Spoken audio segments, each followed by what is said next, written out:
Hello, today I'm in Mercedes B180. In this video I'll show you how to navigate through screen display.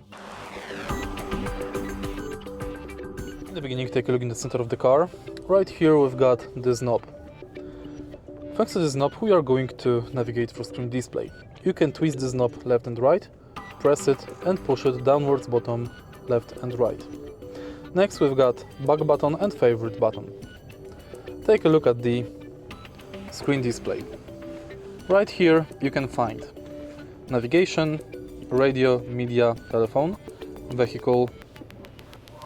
Also you can select display off, manage time and date settings and system settings.